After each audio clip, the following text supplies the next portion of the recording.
बहुत स्वागत है आपके साथ। मैं रचना बंसल। आज बात आपकी सेहत की होगी, यानी कि हम महिलाओं की सेहत की। इसमें 10 से 12 साल की बच्चियों से लेकर 45, 50 या 60 साल की उम्र की महिलाओं की सेहत की भी बात होगी। कई ऐसी प्रॉब्लम्स रहती हैं जो हमारे जहन में रहती हैं, लेकिन उनके जवाब हमें नहीं मिलते। और ऐसे तमाम जवाबों के लिए आज मेरे साथ स्टूडियो में 2 खास मेहमान हैं। मेरे साथ में हैं डॉक्टर सुरेखा जैन और मेरे साथ में हैं डॉक्टर दीपिका तनेजा। देश की जानी मानी गायनोकोलॉजिस्ट हैं और बच्चियों से लेकर बड़ी उम्र की महिलाओं तक की जिम्मेदारी और उनकी सेहत की जिम्मेदारी बखूबी निभा रही हैं। डॉक्टर सुरेखा जैन, मैं आपसे शुरू करना चाहूँगी, क्योंकि अलग अलग प्रॉब्लम्स हैं आज के ज़माने में, बच्चियों से लेकर जो ज़्यादा उम्र की महिलाएं हैं उनके साथ में। 10 से 12 साल की एज में जब अर्ली एज पीरियड्स आ जाते हैं, क्योंकि 10 से 12 साल तो वो माना जाता है कि ये पीरियड्स की सही उम्र है, कई बार उससे पहले पीरियड्स आ जाते हैं, और कई बार जो मेनोपॉज है जो 45-50 या उसके बाद माना जाता है वो भी अर्ली एज आ जा रहा है। वो क्यों हो रहा है? पहले ऐसा होता नहीं था। देखिए, बहुत अच्छा सवाल है। आजकल लड़कियों के पीरियड्स, या जिसको हम प्यूबर्टी या मेनार्की, जब पीरियड शुरू होता है उसको मेनार्की कहते हैं। उससे पहले जो डेवलपमेंट होते हैं बॉडी के, वो अलग अलग नाम रखते हैं। लेकिन अगर यही चीज़ 9 साल या उससे पहले हो तो उसे एबनॉर्मली अर्ली माना जाता है, और उसके बहुत सारे कारण हैं। सबसे पहले तो उसमें जो हमारा खान पान और हमारा वातावरण है, जिसमें बहुत सारे इस तरह के विषैले पदार्थ हैं, केमिकल्स हैं, जो अर्ली हार्मोन चेंजेस डेवलप करते हैं बच्चे में, उसकी वजह से ये प्रॉब्लम आती है। दूसरा, exposure of the so much of media, exposure to so much of everything, whatever it should not be given to the children is always easily available to our children. आप किस तरफ इशारा करेंगे? Social media, mobile? Social media, mobile, और उसमें जो भी content होता है जो कि इजीली हर एक को अवेलेबल है, चाहे वो बच्चा हो, चाहे बुजुर्ग हो, चाहे उनके लिए वो सही नहीं हो तो भी इजीली अवेलेबल। क्या आप 18+ कंटेंट की बात कर रही हैं? नहीं, मैं 18+ कंटेंट की बात कर रही हूँ, पर वो बच्चों को भी अवेलेबल है ना। ये मैं कहना चाहती हूँ। OTT प्लेटफॉर्म्स पर, OTT पर या YouTube पर, गूगल मीडिया पर, कहीं पर भी जो भी वो जानना चाहें उनको अवेलेबल है। टाइप करिए और अवेलेबल है। और ऑफ कोर्स जो हमारे वातावरण में दूषित हैं, और जो बहुत सारा हमारा खान पान जिसमें ऐसे केमिकल्स हैं जो नहीं हमको मिलने चाहिए खाने में, वो जब मिलते हैं तो हमारे कुछ हार्मोन्स जो हमको प्यूबर्टी या मेनार्की देते हैं, वो हमारे सिस्टम को जल्दी स्टिमुलेट करके जल्दी पीरियड शुरू करते हैं। डॉक्टर सुरेखा, ये सवाल मैंने आपसे किया था इसलिए क्योंकि डॉक्टर दीपिका के मुकाबले आप ज़्यादा एक्सपीरियंस्ड हैं, आपने ज़माना देखा है। आपने कहा कि एक तो खान पान इसकी बड़ी वजह है, वो तो हम बड़े बुजुर्गों से भी सुनते हैं कि आजकल बहुत मिलावटी खाना है, इसकी वजह से अर्ली एज पीरियड्स आ रहे हैं। ये जो आपने दूसरी बात कही, क्या इसका हार्मोन्स से कोई कनेक्शन है? और क्या हार्मोन्स बॉडी को ये मैसेज देते हैं कि अब पीरियड आना चाहिए? देखिए, सारा सिस्टम तो ब्रेन से ही चलता है। हमारा जो यूट्रस है, इसका पूरा एक एक्सेस है, uterus, ovary, pituitary and hypothalamus. So hypothalamus brain में है, उसके बाद पिट्यूटरी का लेवल उसके नीचे आता है, और पिट्यूटरी सबसे पहले हाइपोथैलेमस मैसेज भेजता है, पिट्यूटरी को पिट्यूटरी मैसेज भेजती है, ओवरी को ओवरी मैसेज भेजती है अपने हार्मोन्स के थ्रू यूट्रस को। तो अगर हमारी कुछ चीज़ें, जैसे कि दूध में कहते हैं कि गाय भैंसों को सिंटोसिनॉन लगा के मिल्क निकाला जाता है, वो सिंटोसिनॉन जब हमारे बॉडी में जाता है तो वो हमारे ब्रेन को स्टिमुलेट करता है इस तरह से कि जल्दी पीरियड्स आएँ। रही बात, आप ये कहना चाहती हैं कि पीरियड बंद भी जल्दी हो जाते हैं, that is pre mature menopause. Ideally it should be, हमारे देश में जो एवरेज एज है वो 47 to 49 ईयर्स की है, लेकिन अगर यही काम 35 से 40 के बीच में होता है तो उसको अर्ली मेनोपॉज माना जाता है, या उसको प्रीमेच्योर ओवेरियन इनसफिशिएंसी या फेलियर भी कहते हैं। इसका रीज़न ये सब तो है ही, उसके अलावा क्या है कि हर महीने एक एग बनता है, और वो एग, काफ़ी सारे एग बनने शुरू होते हैं, एक डोमिनेट करता है ओवरी में से, और वो शेड होता है और प्रेगनेंसी होती है। लेकिन जब आप लेट शादी करते हैं, लेट कंसेप्शन होता है और कम बच्चे करते हैं, तो आपको ये फेलियर जल्दी हर महीने होता रहता है। हमारी ओवरी, जब कोई भी लड़की पैदा होती है, एक फिक्स नंबर ऑफ एग्स के साथ पैदा होती है। जितना ज़्यादा एग्स यूज़ होंगे उतनी जल्दी मेनोपॉज आएगा, और फिर ब्रेस्ट फीडिंग नहीं करते। सपोज एक बच्चा हुआ और आपने उसको 2 साल ब्रेस्ट फीडिंग की और आपको 2 साल महीना नहीं आया, तो वो 2 साल आपके एग बच गए। तो क्योंकि बच्चे कम होते हैं, फिर उनकी फीडिंग कम होती है, तो एग्स का स्टोरेज जल्दी एग्जॉस्ट हो जाता है और जल्दी मेनोपॉज आता है। डॉक्टर दीपिका, एक बहुत ही मैं कहूँगी कि आम सवाल आज की डेट में हो गया है, आप हर दूसरी लड़की से पूछ लीजिए, वो बताएगी मुझे PCOS PCOD की प्रॉब्लम है। पहले तो ये सब हम सुनते नहीं थे। ये PCOS और PCOD क्या एक ही चीज़ है, और अगर अलग अलग हैं तो ये है क्या, और होता किस वजह से है? आपने बहुत ही वाजिब सवाल पूछा है। PCOD और PCOS बहुत पेशेंट्स कंफ्यूज होते हैं इन टर्म्स में। PCOD पहले बोला जाता था इसको, पॉलीसिस्टिक ओवेरियन डिजीज, बट अब माना गया है कि PCOS एक सिंड्रोम है which presents with different factors. Polycystic ovarian syndrome नाम दिया गया है। अब मोस्टली पेशेंट्स हमारे पास तो आते हैं इरेगुलर पीरियड्स के लिए, या हैवी फ्लो, या पीरियड्स नहीं आ रहे हैं, डिले होकर आ रहे हैं, मिस हो गए पीरियड्स हमारे, जबकि बिना प्रेगनेंसी के भी मिस हो गए। तो ये तो हो गई मेंस्ट्रुअल इरेगुलरिटीज। सेकंड प्रॉब्लम होती है जिससे पेशेंट्स हमारे पास आते हैं, सेकंड इज एंड्रोजेनिक फीचर्स, जिसमें पेशेंट का हेयर फॉल हो सकता है, एक्ने हो सकते हैं, फेस पे दाने हो सकते हैं, और बॉडी के फ्रंट और बैक पे जैसे मेल पैटर्न ऑफ हेयर होता है चेस्ट पे, एब्डोमेन पे, वो हो सकता है, या फिर पेशेंट की आवाज़ भी भारी हो सकती है। तीसरी प्रॉब्लम्स इसमें होता है कि पेशेंट हमारे पास इनफर्टिलिटी लेके आता है कि मैडम शादी को तो हो गए 2-3 साल, पीरियड्स भी ठीक ठाक आते हैं, थोड़ा कई बार हैवी फ्लो आता है या लेट आता है, पर बच्चा नहीं हो रहा है। तो इसमें जो एग फॉर्मेशन होती है दैट इज़ वेरी बैड। छोटे छोटे एग्स बन जाते हैं, पर जैसे मैडम ने बताया कि हर महीने एक एग पूरा डेवलप होता है और वो प्रेगनेंसी के लिए रेडी होता है, वो एग बन नहीं पाता। तो सारे एग्स छोटे छोटे बनकर फंस जाते हैं एक स्टेज ऑफ डेवलपमेंट में। उसकी वजह से इंसुलिन रेजिस्टेंस बॉडी में बढ़ जाता है। It makes the girl prone to have diabetes, और कई फीचर्स हमें ओबेसिटी के भी मिलते हैं, मतलब पेशेंट मोटा भी होता है। दोनों कंपोनेंट हो सकते हैं रचना जी इसमें, पेशेंट मोटा भी हो सकता है और पतला भी हो सकता है, लीन PCOS भी हो सकता है और ओबीस भी हो सकता है। अच्छा, जैसे आपने कहा कि अनवांटेड हेयर्स आ जाते हैं बॉडी पार्ट्स पर या फेस पर, ऐसे भी कुछ केसेस हैं क्या जिसमें जो हमारे सर के बाल होते हैं इनका पैटर्न चेंज हो जाता है? मीन्स अगर स्ट्रेट हैं तो कर्ली हेयर्स हो जाएं, या कर्ली हैं तो स्ट्रेट हो जाएं। ऐसे 1-2 लोगों से मैं मिली हूँ, तो मैं ये कंफर्म करना चाहती थी, ये मिथ है या ऐसा होता है? नहीं, देखिए ये थोड़ा मिसकंसेप्शन है। हेयर का टेक्सचर चेंज नहीं होता, बट जो कि हेयर फॉलिकल्स होते हैं उसमें हेयर फॉल का पैटर्न चेंज हो जाता है। अच्छा, एक कॉमन प्रॉब्लम और हम सुनते हैं थायराइड की। उसमें कभी पेशेंट बहुत ज़्यादा पतला हो जाता है, कभी बहुत ज़्यादा मोटा हो जाता है। एक ये भी कहा जाता है कि अगर एक बार हो गया है इसका मतलब लाइफ टाइम वो रहेगा। क्या ऐसा सच है और ये होता क्यों है? देखिए, आइडियली तो ये आयोडीन डेफिशिएंसी की वजह से होता है, और थायराइड बहुत इफ़ेक्ट करता है एक सिंगल सेल को, एक सेल को, हमारी बॉडी की मेटाबॉलिज्म को इफ़ेक्ट करता है। इसलिए थायराइड का ऑप्टिमल होना, सही होना बहुत ज़रूरी है। अब आपने कहा एक में पतले होते हैं, एक में दुबले मोटे होते हैं, तो इसका ये है 2 तरह का होता है। एक होता है हाइपोथायरॉयडिज्म, मतलब हाइपो, जिसमें थायराइड की जो हार्मोन्स हैं वो कम रिलीज हो रही हैं। एक है हाइपरथायरॉयडिज्म, हाइपरथायरॉयडिज्म जिसमें जो हार्मोन्स हैं वो ज़्यादा रिलीज हो रही हैं। अब जब हाइपोथायरॉयडिज्म होता है, यूजुअली प्रेगनेंसी में हाइपोथायरॉयडिज्म किसी किसी पेशेंट को हो जाता है, जो कि डिलीवरी के 6 वीक्स के बाद, 8 वीक्स के बाद ठीक भी हो जाता है।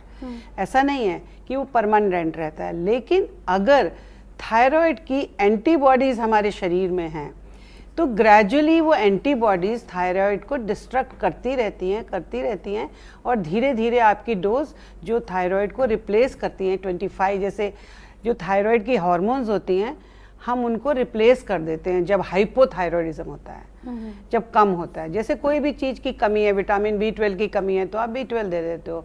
ऐसे ही अगर हाइपोथायरॉयडिज्म है और थायराइड की हार्मोन्स कम है, जो एक्टिव हार्मोन होती है उसको रिप्लेस कर देते हैं। और जब आपका डिस्ट्रक्शन धीरे धीरे होता चला जाता है तो वो बढ़ती जाती हैं, 25 माइक्रोग्राम, 50 माइक्रोग्राम और 200 माइक्रोग्राम तक भी पहुंच जाती हैं। अब हम बात करते हैं अगर हाइपरथायरॉयडिज्म की, तो इसमें हमारा थायराइड ग्लैंड हाइपर एक्टिव होता है और उसकी एक्टिव हार्मोन्स जो होती हैं T3, T4 वो एक्सेस में होती हैं।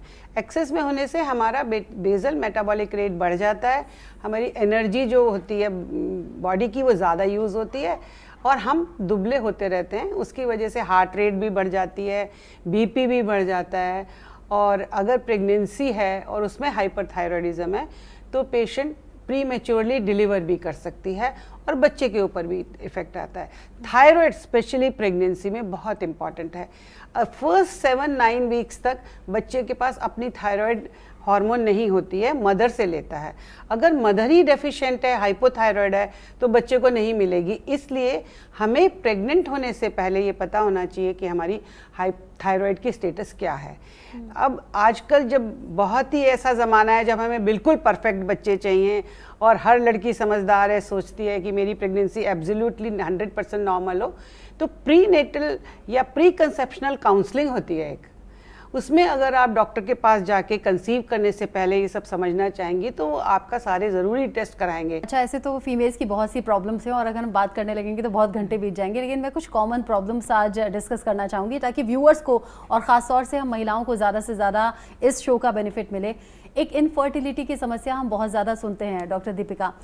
इनफर्टिलिटी पिछले कुछ सालों में बहुत ज़्यादा सुनी जा रही है, यानी कि प्रॉब्लम है, पहले नहीं होता था। हम अपने बड़े बुजुर्गों से सुनते हैं तो कंसीव करने में या डिलीवरी या उसके बाद कोई प्रॉब्लम नहीं होती थी, लेकिन पिछले कुछ सालों में ये चीज़ें बढ़ क्यों गई?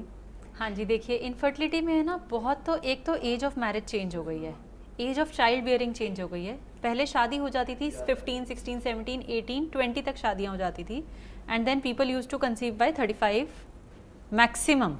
अब 30-35 पे शादी होती है, 35 पे सोचा जाता है कि हम प्रेगनेंसी कर लेते हैं, तो ऑफकोर्स जो एग रिजर्व है एक लेडी का वो धीरे धीरे +30 होते होते वो कम होना शुरू हो जाता है। एग रिजर्व कम हो जाता है, स्पर्म में भी कुछ ना कुछ प्रॉब्लम्स होनी स्टार्ट हो जाती हैं। There are practical problems like sexual intercourse issues हो जाते हैं।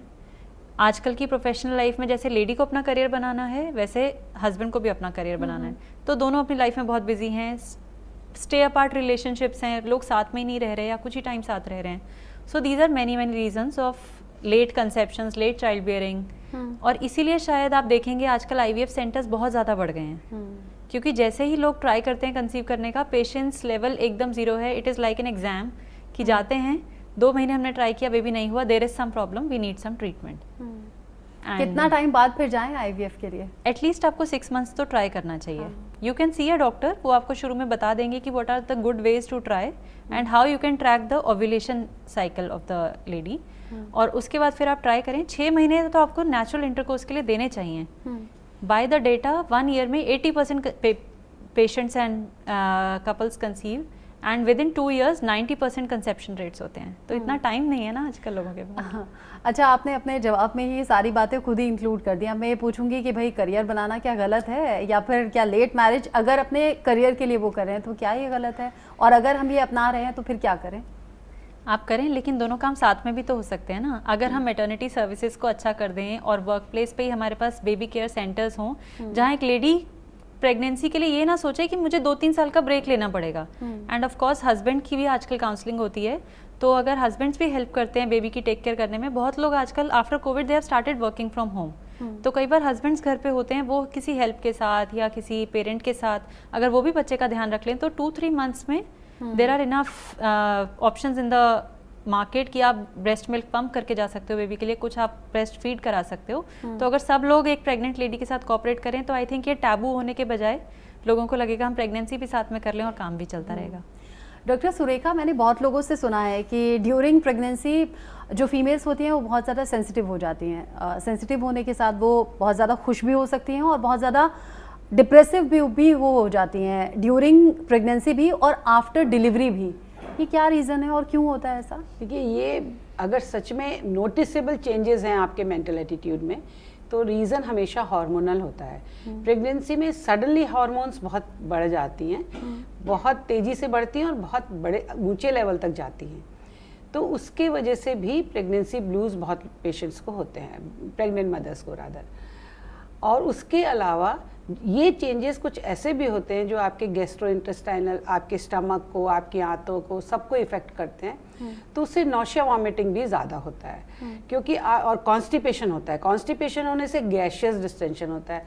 ये नेचर का रूल है कि प्रेगनेंसी में वो सब चीज़ों को स्लो करती है, क्योंकि वो यूट्रस को क्वाइट रखना चाहती है। तो इसलिए जो हमारी इंटेस्टाइन है, हमारे पेट है, वो सब धीरे धीरे काम करते हैं और उनको लेट एम्प्टी होती है, इसलिए आपको कॉन्स्टिपेशन होता है। ये तो नौशिया वॉमिटिंग का हुआ। नौशिया वॉमिटिंग की वजह से आप खा नहीं पाते हो तो वीकनेस आती है और आपको बहुत गिडीनेस, हर समय लगता है सो जाएं। ये तो सिम्टम्स हैं, लेकिन कई लोगों को साइकोलॉजिकली भी इफेक्ट होता है इससे, और उसका मोस्टली रीज़न ये होता है कि पेशेंट कहीं घबराई हुई होती है कि मैं कैसे इसको मैनेज करूंगी, या तो वो अकेले यूनिट में रह रही होती है या उसको लगता है मेरा कैरियर खराब होगा, कुछ उसको नेगेटिव या थोड़ा अनदेखी हो जाए तो परेशानी हो जाएगी। दूसरा इसका एक बहुत बड़ा रीज़न भी है कि जो हम बहुत कुछ पढ़ते हैं ना गूगल पे, यूट्यूब पे, इधर से उधर से, उसका फ़र्क भी होता है। क्योंकि जब भी फर्स्ट विजिट पेशेंट की होती है, मदर की जो कंसीव करती है, उसको यही सबसे पहले बोला जाता है कि देखो आप बीमार नहीं हो, आप प्रेग्नेंट हो, आप सिक नहीं हो, आपकी कोई भी सिम्टम ऐसा नहीं है जिससे हम जान छुड़ाना चाहते हैं। जैसे उल्टी हो रही है तो कोई आपको फूड पॉइजनिंग नहीं हुई है, उल्टी हो रही है तो हम उसको ठीक करें, उसके तरीके बताते हैं कि कम हो जाए, लेकिन उसको पूरा नहीं हटा सकते। वो धीरे धीरे अपने आप जब आपके हार्मोन बैलेंस हो जाएंगे तब बंद होगी। लेकिन कई बार पेशेंट बहुत एंक्शस होती हैं और उसका एक रीज़न ये भी है, जैसा मैडम ने बताया, डॉक्टर तनेजा ने, लेट कंसेप्शंस होता है, वो खुद इनसिक्योर होती हैं। जब आप 18-20 साल में कंसीव करते हो तो आप में बचपना होता है, आप बहुत मेच्योर नहीं होते हो और सब चीज़ बड़ी ईजिली पास हो जाती है। और सच में प्रेगनेंसी तो नेचर का काम है, आप कुछ नहीं करते हो, ना डॉक्टर कुछ करता है ना पेशेंट कुछ करती है, अपने आप बच्चा ग्रो होता है। अगर पेशेंट मदर इस बात को समझ ले कि मुझे अच्छे से अपनी एंजॉय करनी है प्रेगनेंसी और मुझे कोई प्रॉब्लम नहीं होगी, मुझे डॉक्टर के पास सिर्फ इसलिए जाना है कि वो कोई होने वाली अनहोनी को समय से पकड़ ले। अदरवाइज डॉक्टर भी नहीं होगा तो आपकी 9 महीने प्रेगनेंसी पूरी हो जाएगी, आप डिलीवर भी हो जाओगे। लेकिन डॉक्टर सुरेखा, ऐसा पहले हुआ करता था, हम अपनी मदर से या अपनी मासी से या अपनी दादी, चाची, इन सब से सुनते हैं तो मालूम होता है कि पहले इतने प्रिकॉशंस नहीं होते थे, पहले तो डॉक्टर के पास जाना भी नहीं होता था और मोस्टली तो बच्चे घर में हो जाया करते थे। लेकिन आज चीज़ें बदल गई हैं, मिसकैरेज हो जाते हैं, टेंशन बहुत ज़्यादा हो जाती है, और क्या वो रीज़न रहते हैं जो इतना प्रिकॉशन होने के बाद भी मिसकैरेज हो जाए, और पहले इतना ईजी क्यों था सब कुछ? पहले आप एक जॉइंट फैमिली में रहते थे जहां आप हर समय डाइवर्टेड रहते थे, आपकी जिम्मेवारियां बहुत होती थी।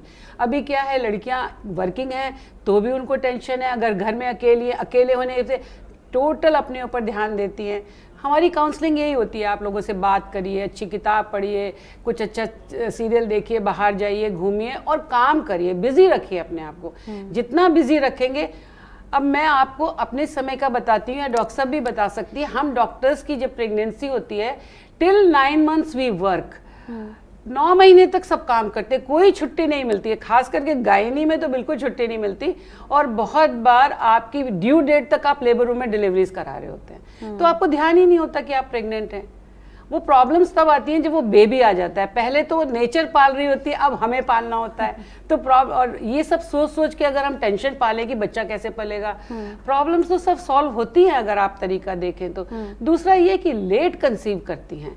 अब रही बात बाद में जो साइकोसिस होता है, सडनली डिलीवरी के बाद जो हार्मोन्स इतनी बड़ी होती है सडनली विड्रॉ होती हैं, उससे हमारा ब्रेन अफेक्टेड होता है और कई बार बहुत सीवियर साइकोसिस होता है डिलीवरी के बाद। पेशेंट बहुत एग्रेसिव हो जाती हैं, तोड़ फोड़ मचाती हैं या सीवियर डिप्रेशन में चली जाती हैं। वो हार्मोन्स की वजह से होता है।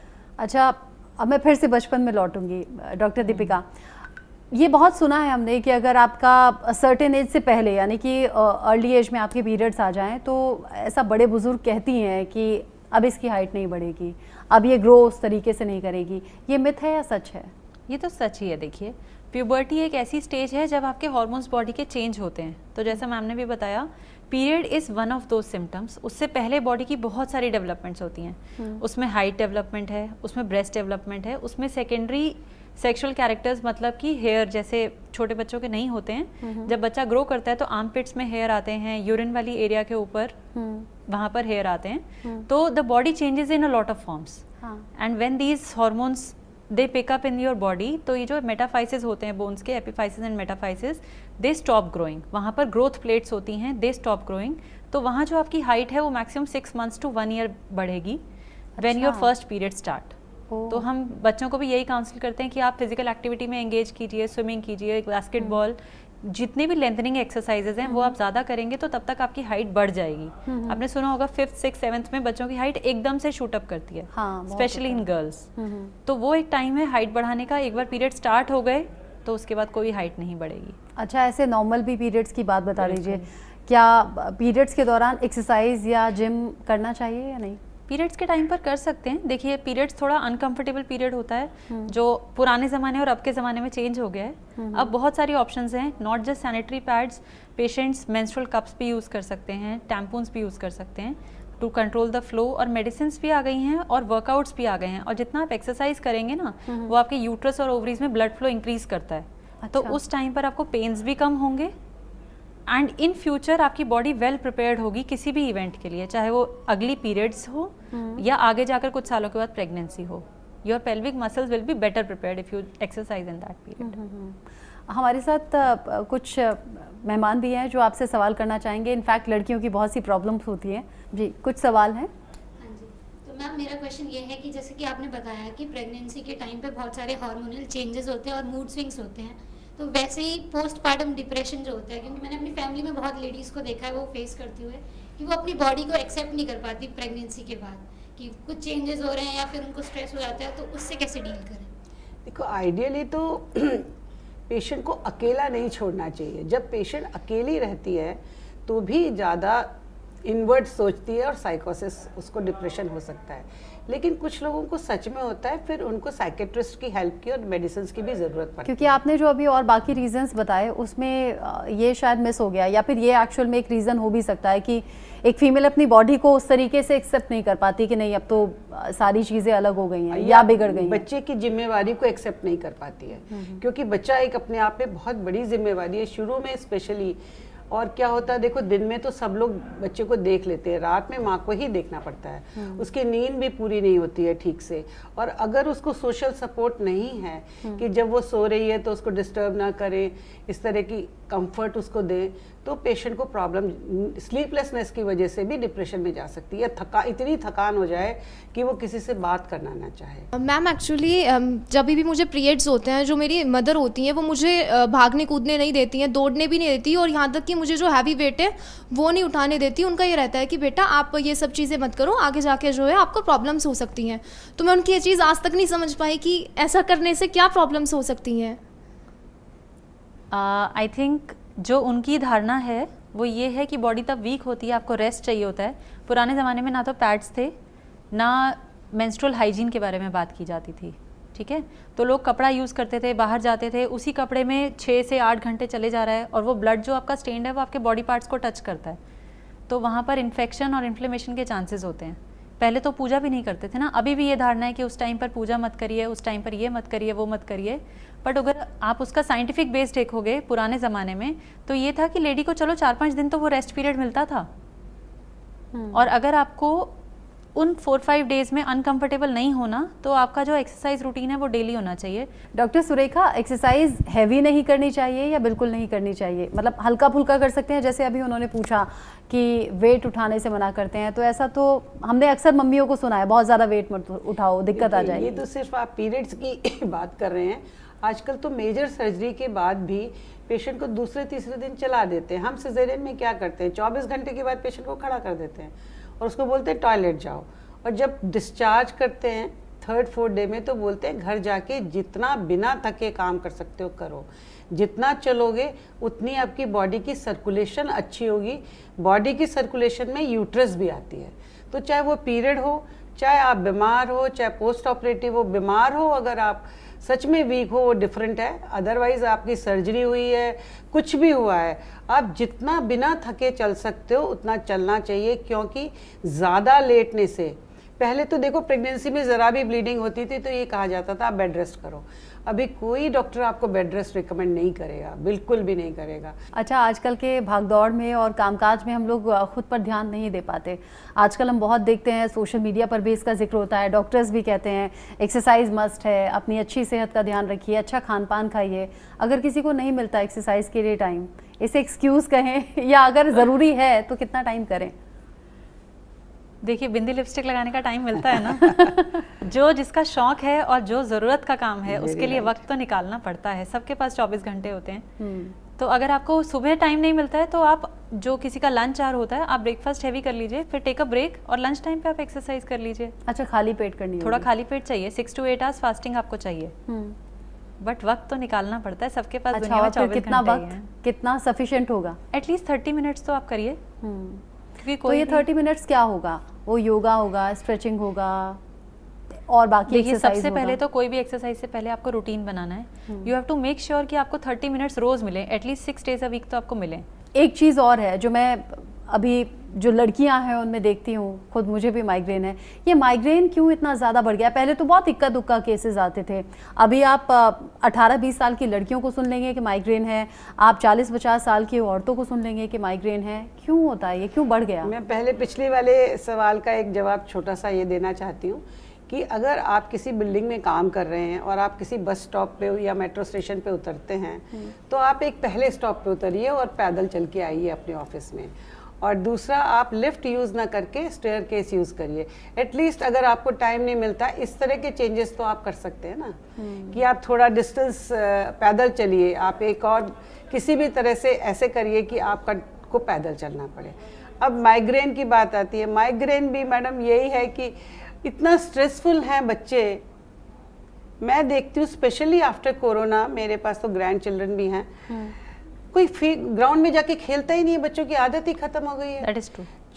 छुपन छुपाई खेलना, बाग में जाके बॉल से खेलना, वो थोड़े से गवर्नमेंट ने झूले वूले बना दिए हैं, उन पर झूल के आ जाते हैं बस। ग्रुप में मिलके खेलने की रोज़ाना, जैसे हम लोग सब बच्चे होते हैं कि रोज़ शाम को मिलना है, आज खेलना है, कुछ भी ऐसा फिजिकल एक्टिविटी करनी है, स्टापू खेलना है, ऐसा कुछ तो है ही नहीं। घर में बच्चे पहले छुपन छुपाई भाग दौड़ खेलते थे, वो कोई नहीं खेलता, या तो वो लेगो बनाते रहते हैं या अपने सेल फोन पे खेलते रहते हैं। यानी रूटीन चेंज करना होगा, अपनी आदतें बदलनी होंगी, तब शायद ये जो इतनी प्रॉब्लम्स बढ़ गई हैं पिछले कुछ सालों में, वो धीरे धीरे रिड्यूस होंगी। हाँ, कहना आसान है, कम तो करने नहीं पर होगी। आते हैं तो मुश्किल हो सोशल जाता है, मीडिया तो क्योंकि कम नहीं आदतें बन होगा। चुकी हैं। सोशल मीडिया जिसका फ़ायदा है तो नुकसान भी है, मोबाइल भी जिसका फ़ायदा है तो नुकसान भी है। बहरहाल आज हमने हम महिलाएं के शो में महिलाओं से जुड़ी बहुत सी प्रॉब्लम्स और उनके सोल्यूशन पर बात की, और बहुत शुक्रिया करना चाहूँगी मैं डॉक्टर सुरेखा आपका भी और डॉक्टर दीपिका आपका भी कि आपने अपना प्रीशियस टाइम निकाला और हमारे व्यूअर्स तक ये जानकारी दी। बहुत बहुत धन्यवाद। Thank you for the viewers questions as well. Thank you. Thank you.